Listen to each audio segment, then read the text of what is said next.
Today I'm very pleased to welcome video game designer most known as the creator of the hit game Leisure Suit Larry, who also worked on Police Quest and the King's Quest series, among others, Lowe.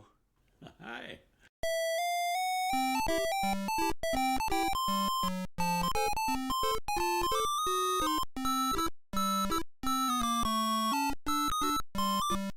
But before we get started, what's the password? Well, Ken did send me. Yes. You know, I've got him scheduled to interview Mr. Ken Williams, your former boss, I should say. Yeah. Not future boss. I don't know, unless there's something else you're planning. Nothing more than maybe golf. We might play golf together sometime. All right. Well, getting started, what was your first experience with video games, and what was your first computer? My first experience with video games was Pong. So I guess that dates me, huh? Let's see, what year was that? I saw it in a bar or maybe someplace. I don't know. There weren't video arcades back then, and I played it, and I thought, wow, this is great. We could buy one of these for my home, but it's pretty limited, so I waited. And along the way, I got interested in computing in a different way. I had a job at a school district, and I noticed that nobody was using the district's computer except the accounting department and the purchasing department and a couple of things like that. So I said, well, could I get an account on this thing and help it do my work? And they said, well, yeah, sure. We always need more people because we want to get more funds. And the more people that use it, the better off we are. And so I worked with them, and they worked with me, and I started teaching myself how to program. And that was 1977, I believe.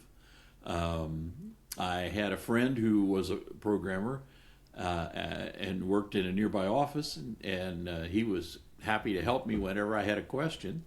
And so I kind of self-taught, and then I started reading books and magazines. And when the Apple II came out, I just felt like I had to have one.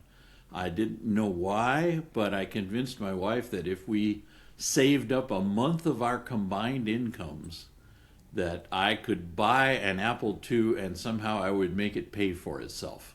And eventually I did, but it was a long time in coming.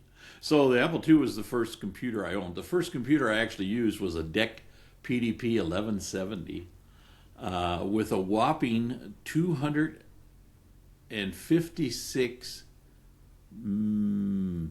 I want to say megabytes, but I don't think it was. I think it was kilobytes of memory.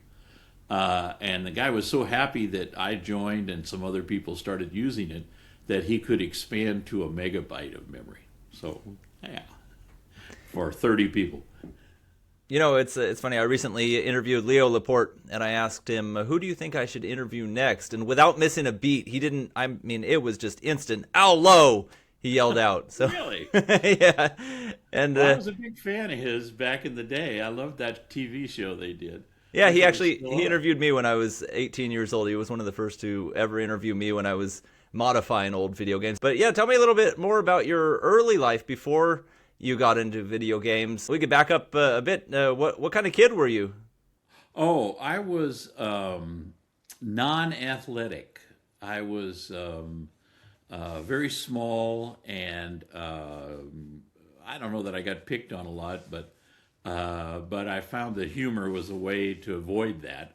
And so I was kind of the class clown. I was often bored in class. My sister taught me to read when I was 3 and started me on piano when I was 4. So I owe a lot to her. Oh, and she started me keyboarding when I was in 4th grade, I think, or yeah, something like that. So, I owe her a great debt of gratitude because those are the 3 things I do most now is read and type and play music. So I was often the geeky kid. I was the kid in grade school who would jump up and fix the projector when it jammed, and I was the one who would resolder the microphone cables in junior high, and in high school I was the guy that built the speaker systems and wired up the amplifiers and preamps and stuff like that. So I was always a semi geek in those days. And I remember in college, I saw people carrying around books about Fortran and COBOL, and I wondered what was going on. I knew that computers were something, but I didn't know what or how. And then after I got out and started teaching and got access to a school mini computer, I took to it, and it seemed very easy and logical to me. So I guess you would say I was an early adopter. I'm curious. So you made hit games for Sierra Online, most notably, of course, Leisure Suit Larry. What led up to that, and how did you get introduced to Sierra? I went to I was a music teacher and a school music coordinator, and at the I think 1970, I'm going to say 9 maybe, I went to a band convention where they for band teachers and music teachers, and I remember thinking, gee, I know almost everything that these people are doing, and if I didn't know it, I probably could have presented it better than they did. So it was kind of like, I don't know, I think I'm at the top of this field. When I left that convention on Saturday evening when it was over, they were tearing down the signs and putting up new signs for that hotel. And the new signs were the National Educational Computing Conference. And I thought, gosh, I could go back and stay with my in-laws for a few more days, or I could stay here and see what this is all about. Well, I had been programming the DEC mini computer for several years then, and I went to that convention and I saw the state of educational software at the time, and it was pitiful. It was so crude, and a math program would paint a 2 on the screen and another 2 and put a plus sign and then draw a line and then flash the cursor. It was just terrible. And I thought, well, I enjoy playing games. Maybe I should write some educational software that is a game. And so that's what I did. I went home and I bought the first graphics package that came out for the Apple II, which was written by another school teacher in Illinois named Mark Pilzarski, whom I got to know over telephone because every time I had a question, I had to call him, and he was the only guy that worked at the company. So it was, a one-man shop. So anyway, I used that program to create some educational software, along with my wife and my neighbors who were noted published authors at the time.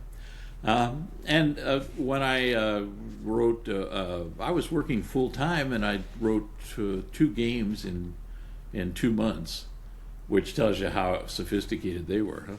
And what were they like? Can you describe them a little bit? Sure, you can download them off my website. Go to allow.com, and the first one was Bop-A-Bet, which was a alphabet sequencing game that had you playing like Pac-Man, except you had a little square that had a boxing glove that came out of it and punched letters. So if you punched the letters in the correct sequence, then you got points, and if you didn't, you got to try again. So it was a very simple game, but it was it was like an arcade game, and but it was really educational.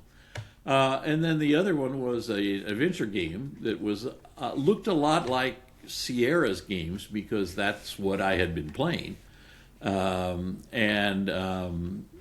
it was a a multiple choice, had a question at the bottom. Apple's twos had 4 lines, at the bottom of the screen. So I did a graphics up above and 4 lines at the bottom. And the first line was always a question, and then the other 3 lines could be answers. So you would move the cursor with the space bar until it was highlighted, and then press enter, and that was the choice. So you could play an adventure game without a mouse, or without typing, or without special tools, joysticks, or whatever.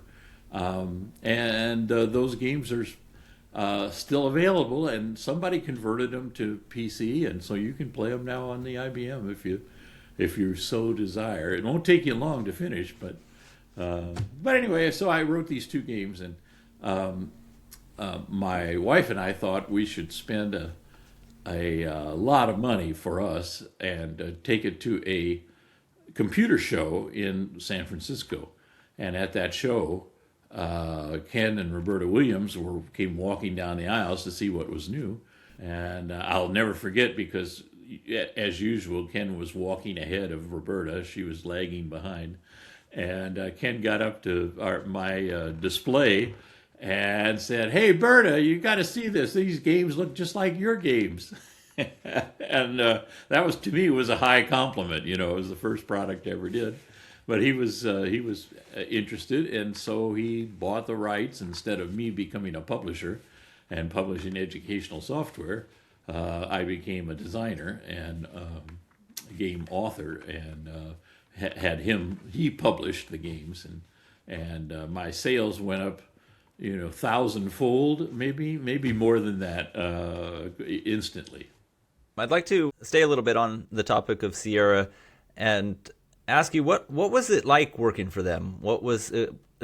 Describe the culture of Sierra Online. Well, it was interesting. I was employee number 20, I think, and 6 months later, there were 120 employees.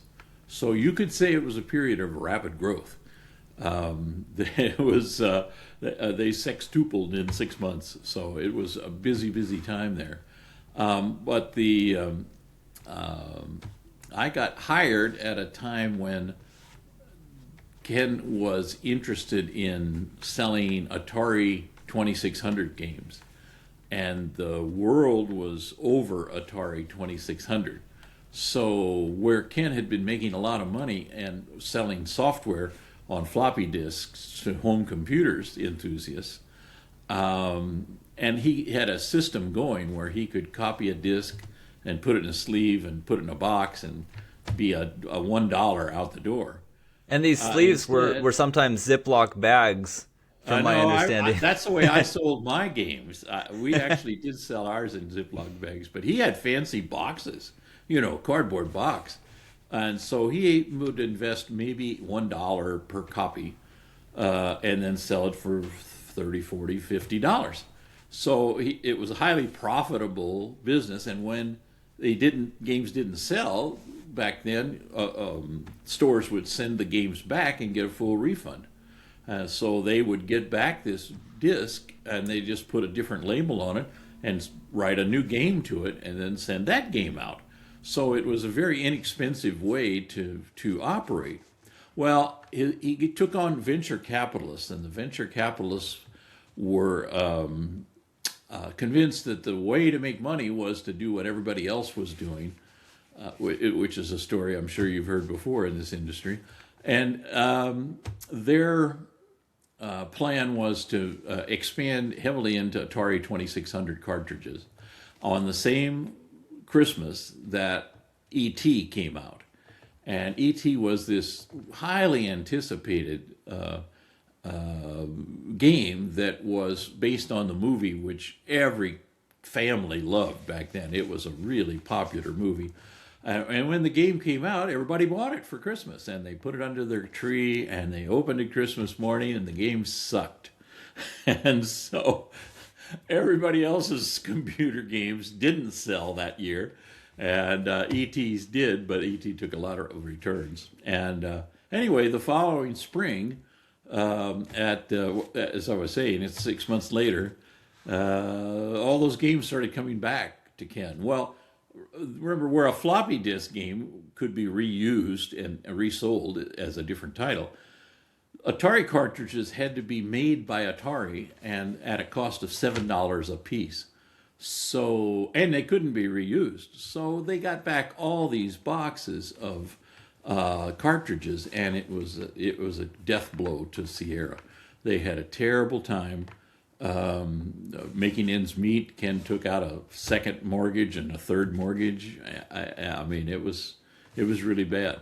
So that one morning in the spring of, what would it be, 83, 84, they had 120 employees, and that afternoon they had 40 employees. He fired two-thirds of the company. But he told all of us programmers that he would change the way we did business. He had been told that instead of paying us all a salary every month, which was an expense on the books, that instead he could prepay us royalties as advances. And then those advances would show up on the books as prepaid assets. And I said, well, it's still money, right? It's the same. How can that make a difference? And he said, well, that's what the accountants tell me, so we can change you from an expense to an asset if you work at home and take advances instead. And I said, okay, that sounds good to me. Have I just been fired? And he said, yep. And I said, okay, great. Well, I'll go home and write some games. So that's what I did. And out of the 25 programmers that worked at Sierra then, I believe 3 of us came back with products that could sell. And the other 20-something went home and, I don't know, watched soap operas and smoked dope. I don't know. But it was a tough time for Sierra, but it was the rebirth of the company. And from then on, it was much more serious and much more business-like, I guess you would say. Then, out of the fire was forged steel. Yes. So, in regards to Leisure Suit Larry, fast forwarding a couple years, how did you come up with the idea for the game? Well, in 1979, when I bought my Apple II, Sierra had a huge hit.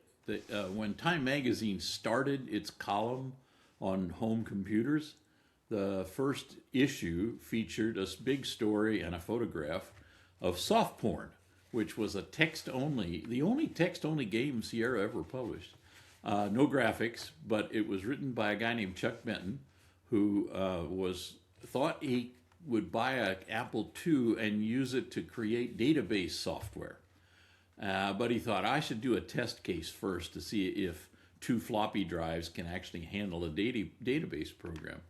So he wrote a database that used an adventure game format. So it was his test case. And he sent it around to a couple of publishers, and Ken thought it was hilarious and thought it was a game that would sell. And so he packaged it up in a racy cover and in a Ziploc bag, by the way. That was how early it was. And soft porn became an industry phenomenon. And the copy protection wasn't very good. Everybody I knew had a pirated version of it. So it was basically on every computer back then, and was a huge, huge hit. A few years after that, Ken obtained the rights to the Disney characters and started creating Disney games. And for about a year or two, I was Walt Disney Software, making Winnie the Pooh and Donald Duck's Playground and a bunch of games like that. But so, as you might suggest, Disney was not interested in sharing a catalog with the Disney characters next to a game called soft porn. And so they convinced Ken to take soft porn out, and it had kind of run its course anyway, so that was not a big problem. So then for a few years we did Disney titles. And then I finished, I think, King's Quest 3. And I was looking around for something to do, and I said, what do you think I should do next, Ken? And he said, well, Soft porn was a huge hit. Maybe you could do something with that. Take it home and play it and see what you think. So I took it home and I came back a week later and I said, oh God, Ken, this game is so out of touch. It should be wearing a leisure suit. And I got a laugh. And I thought, well, leisure suits are funny. So I said the only way I could do a version of this is if you'd let me make fun of it. If I could make something funny out of it, but you couldn't take it seriously as a game. It just wasn't very good. And so he said, at a time, he was at another crossroads where he was short of cash. And so he said, well, I'll tell you what, if you'll do it on speculation, I'll give you a much bigger royalty rate. And if you can get it done in, so many months, I'll give you this much extra. And I go, oh, okay, well, all right, no advances? Yeah, okay, big rate, okay. So I guess that sounds fair. So we were still living on my wife's salary as a teacher. So I went home and tried to put in anything funny that I could think of.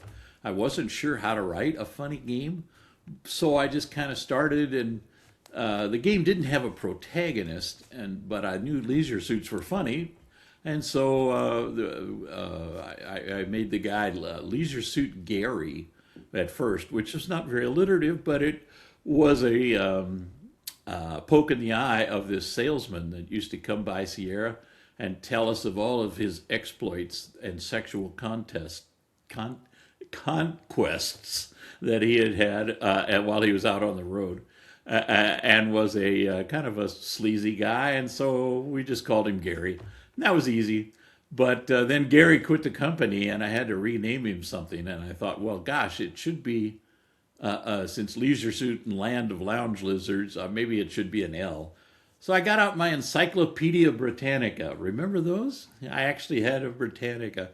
And I opened the L volume and started flipping pages, and the first picture I came to was that of Arthur B. Laffer, who was an advisor to Ronald Reagan when he was president, and the creator of the Laffer curve and trickle-down economics, and was pretty much a joke among liberals, I guess. But I thought, who better to name a humorous character after than the word Laffer?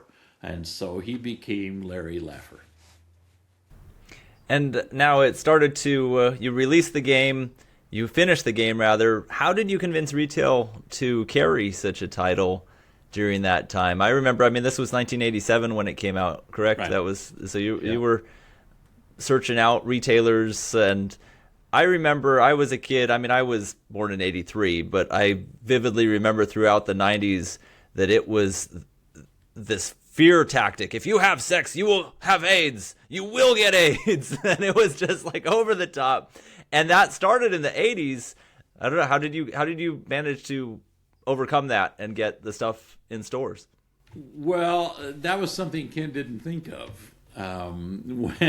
When we said, well, we're going to make a racy game and it's going to be adult in nature, but not dirty. No profanity, no blue words, and no nudity, just a racy game. And so our goal was to make it like an evening soap opera on TV or something like that. It just not R-rated, but PG-13.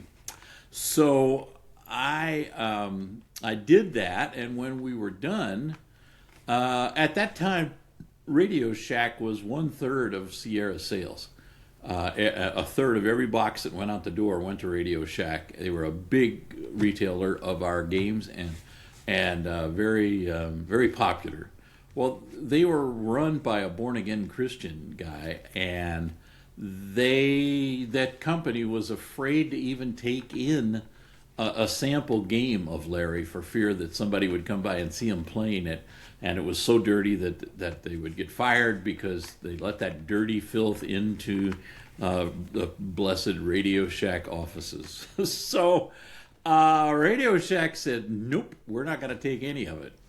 And other retailers, the sales team went to them and they said, gosh, I don't know, an adult kind of game? I don't think well, maybe we'll try a couple. But so, in essence, On the first game that I did with no advances, when the game actually shipped, it was the worst selling product in the history of Sierra. It sold 4,000 copies out the door, which at a time most games were selling 50,000. And so I kind of looked at that and I said, no marketing, sales. Ken did no marketing, no sales effort, no advertising. And it was just like, well, we put it out there and we'll see what happens. Because he had no money invested. Remember, it wasn't any skin off of him if it didn't sell. It was just my life. So I figured, well, I've wasted 6 months of my life. I'll go do something else. So I went. They needed help on Police Quest, and I went to work on that. Not realizing that what we had done was invent viral marketing. We didn't know it at the time, but it was word of mouth, and the game went massive. It started off with 4,000 sales, but every month it doubled, and it did that for a year, I guess. I mean, I have a top 10 sales list on my wall that shows that after a year, it was a rising star with a bullet, and was up to number 3, I think, or number 2 at the time. So it was a just word of mouth sold the game. It also, timing helped out because that fall the stock market crashed. And brokers were sitting around with computers with nothing to do. And several of them used that time to play Larry. And it got a lot of word of mouth. It got a lot of magazine and newspaper coverage. And sales just continued to grow and grow. Although, did you ever think about it? Maybe your game is what actually caused the crash. Because the brokers were playing it instead of paying attention to what's going on. That's not what Newsweek said, but maybe anything's possible, huh? Timing, suspicious. So, in regards to the development of the game, did you have any jokes in it that I should say remained on the cutting room floor that you wanted to keep in, but No. Sierra didn't let you? No. Hell no. No, because anything I could think of, I stuck it in there. I mean, including a dog on a timer that if you didn't move, it would eventually come out and piss on your leg. You know, it's just anything that I could think of that somebody, I thought, well, maybe somebody will think that's funny. Because you never knew, in a game like that, you never knew what people would type, so you didn't know what people would see. So it was, many people missed probably half the stuff that's in there because they didn't happen to type that in at that particular moment. So, what were some of the hidden things that you put in there? No, nothing was hidden. No, we had nothing hidden. It was all there, but you just had to find it. But nothing Ken and Roberta made you take out after the fact? No. That's great. So they gave you what would you call it? Artistic freedom. Yeah, and because they knew that I wasn't going to put in anything too dirty, you know, I did. For example, I wanted to put in some really dirty jokes, but I didn't want to actually have them in there per se. So I had you sit on a bar stool, and the guy next to you would tell you punchlines of jokes. So, and they were the dirtiest jokes I knew. So if you knew the joke, it was like, oh my God, really? But if you didn't know the joke, it was just an innocuous punchline. You didn't know what it was. One question I put out on social media asking for some input on what I should ask you, and one of the folks asked if there were any characters that were based on real people in the game. Well, sure. Yeah, especially as the games went along. As I needed more and more characters, I had to draw on more and more of the people who worked at Sierra.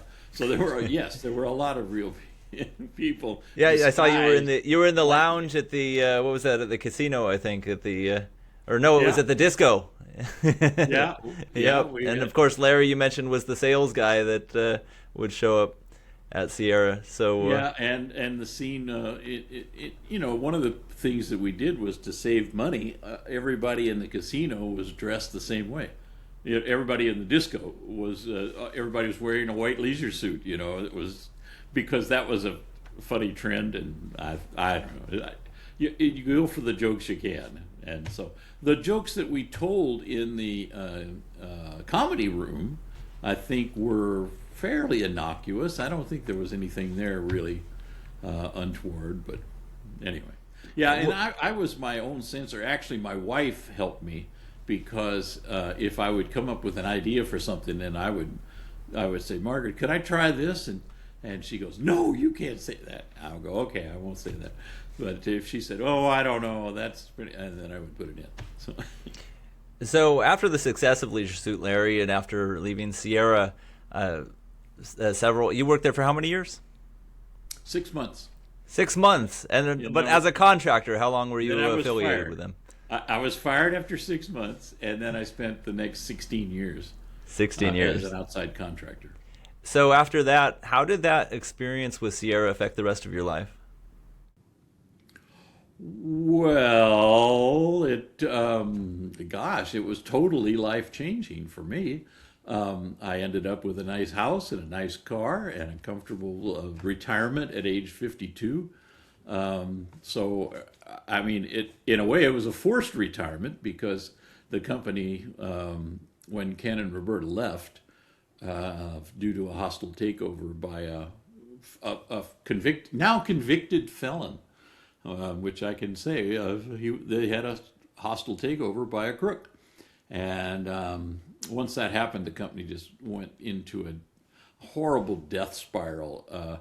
If you've ever seen those movies, those World War II movies where the plane gets its wing shot off and it starts spiraling into the deck, that's the way it felt being around Sierra at that time. The good people read the writing on the wall and found other jobs, and the bad people just stayed around and made things worse.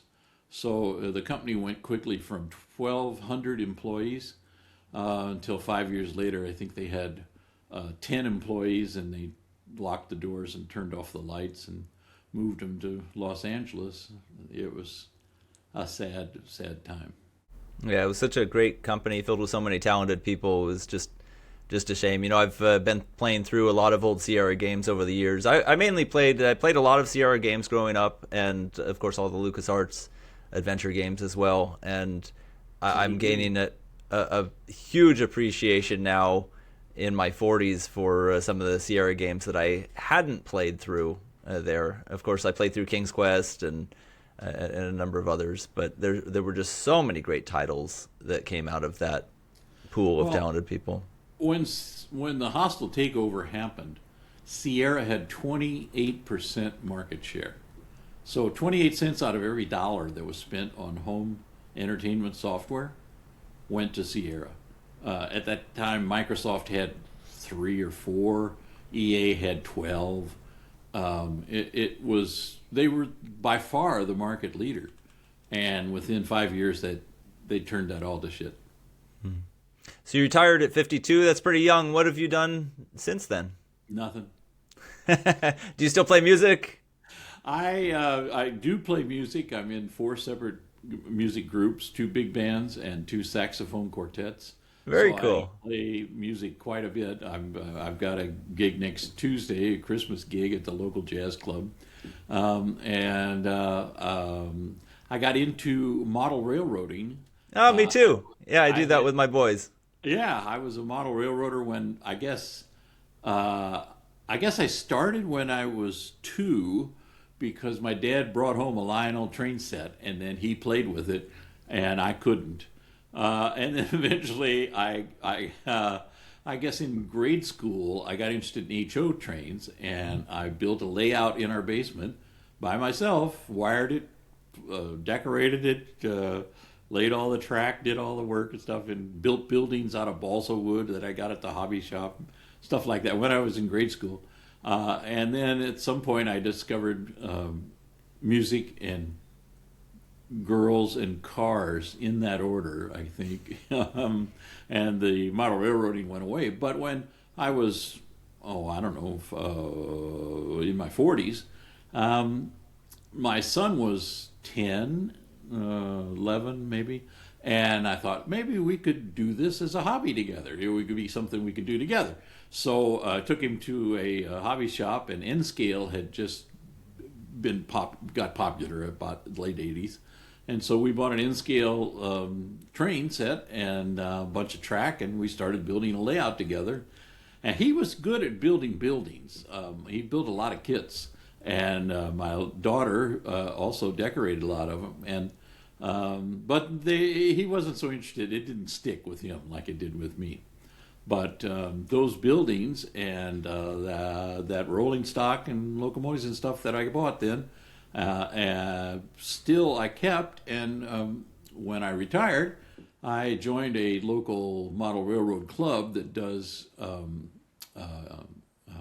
shows, that travels to shows. And so we have a layout in a trailer, and we move it to a show, and we'll set up on a Friday, run trains all day Saturday and Sunday, and tear down and put it back in the trailer, and then do another one. We've got a show coming up. We're booked into a local history museum from Christmas to New Year's this year, so we'll be doing a lot of days of that, and it's been a great hobby. I've been 25 years now with that group, and it's been a joy. It's so much fun. It really, and it ties in, I think, with your creativity of making video games. You're building a world. You're creating a world, and it's really I built a layout. I had to just sell it, unfortunately, on Marketplace because the wife kept bumping into it in the garage and was like, we buy a 2-car garage, and one of the car spaces is a model railroad layout, and we finished it and you're never really done, as you know. You're always adding to it and tweaking it and painting something. But we had pretty much finished it. I built it with my then 7-year-old boy, and it's funny because I bought it. I figured his older brother was going to be more interested, but he was the one that jumped on it, and we built it together. And That's great. It went to a good home. So Yeah. somebody's going to add it to their layout, and they're going to build it with their kids and work on it some more. And so, but it's a lot of fun, but it is expensive. Those parts it was a tiny little layout. We probably spent $2,000 on the parts for it, all the little buildings and the little we figured trees. for our modules, if you do it right, it's about $100 a square foot. Yep, that So sounds about right. Like Yeah, what you're doing. So yeah, yeah, but it's fun because now I have these 2-foot by 4-foot tables that all interconnect with other people's tables, and we set up layouts that are 30 by 50, 60 feet, huge, where you can run really long, like 50, 60 car trains, and it's very entertaining to the public. But those modules that I have still have the buildings on it that my kids built back in the 80s and 90s. So, That's cool. That's Yeah. really cool. Yeah. I wish we could have kept it, but it's just, yeah. We'll build another. We have to build another now. Your mistake was you needed a 3-car garage. Yes, exactly. Yeah. So I've got some questions that were submitted from social media that I could run through real quick if you have time. Sure. Mostly this came from the Sierra Online Universe Facebook group. So number one, what kind of fan mail did you receive over the years, and was there anything odd? I got a few oddities in the 90s, but fan mail was different back then. In order to make a comment or make a suggestion or write something to somebody, you had to be resourceful. You had to find a pen and paper and an envelope and a stamp, and then you had to look up the address for the person, and there was no way to really find that other than the back of the box.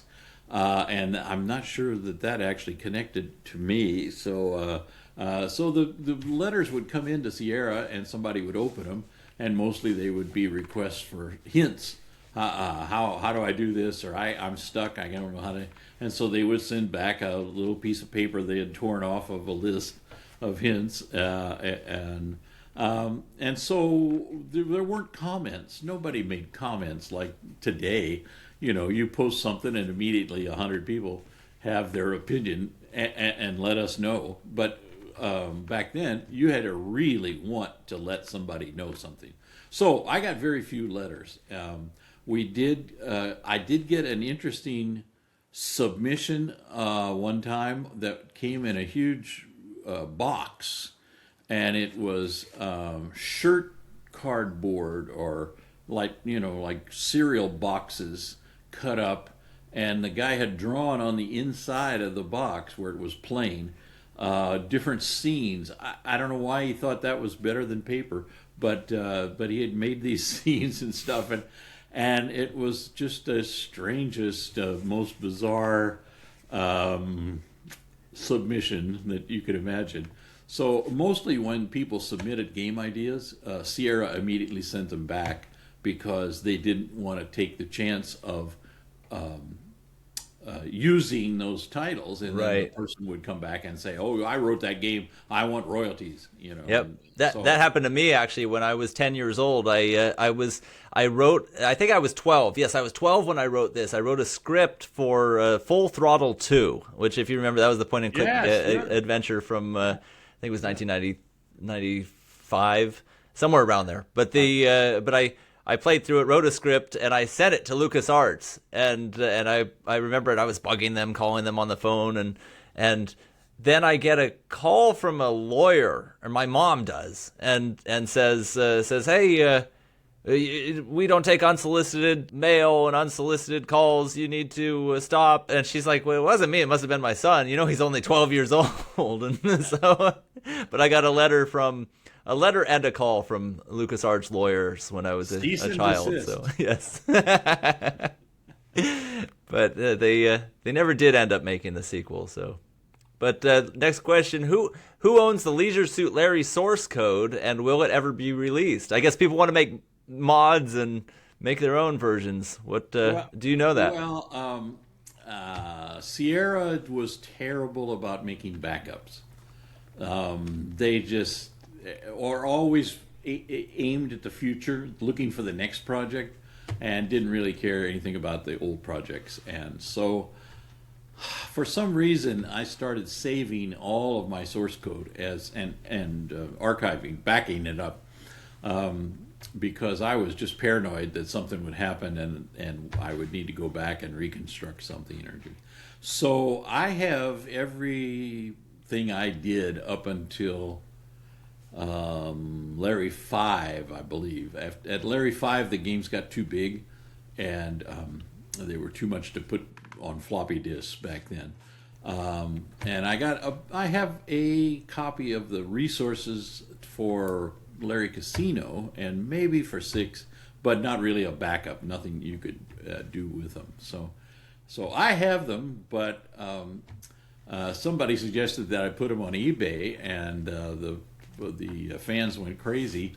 And then I got a cease and desist letter from EA, who said, "We don't own the rights to Larry, but we're going to come after you anyway because we're a big company and we got lawyers that are bored." But they don't own the IP? They need something to do, and so they think that maybe there might be some of our IP on those discs, even though we don't own the intellectual property to Leisure Suit Larry. They had sold it off because that's another story. But anyway, so I got my own cease and desist letter, and so I guess if you look up right there, see those black boxes with the labels on them? Yep, that's all the source code for all the stuff that I ever did. Nice. Yep, I don't know what I'm going to do with that. Hopefully it sees the light of day sometime and it can be released. And yeah.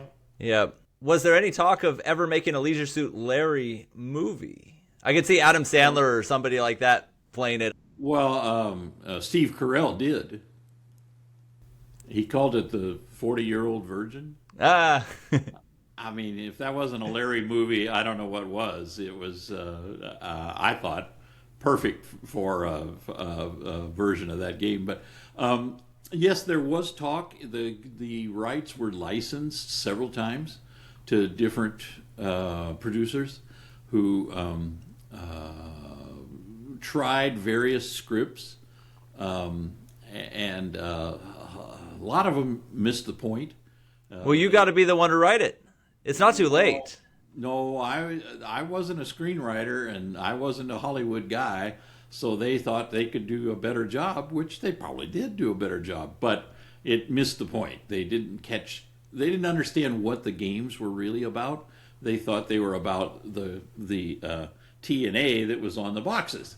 You know, that's as far as they got playing the game, and so they kind of made games that were, you know, just silly, goofy, and not. Anyway, it didn't work out. So let's put it that way. There was also talk of a sitcom on Fox that would be After Married with Children. They thought that they could do a Larry sitcom, a half-hour weekly show, and that didn't work out. So, yeah. Okay, last question: peppermint or spearmint? Al Lowe, thank you so much for doing this. Any closing words? Yeah, I want people to go by my website and learn more about the old days at Sierra. There are hundreds of pages of stories and inside things, and plus a lot of sound effects and music. All the music from the games are there, ready to be downloaded. Plus some versions of my games that are unavailable that you can download from the site, allowe.com. I really appreciate it, and look forward to chatting again sometime. All right, that'd be great.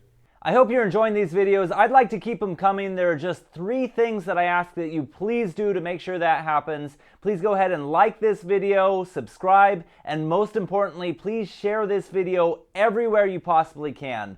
Thank you very much.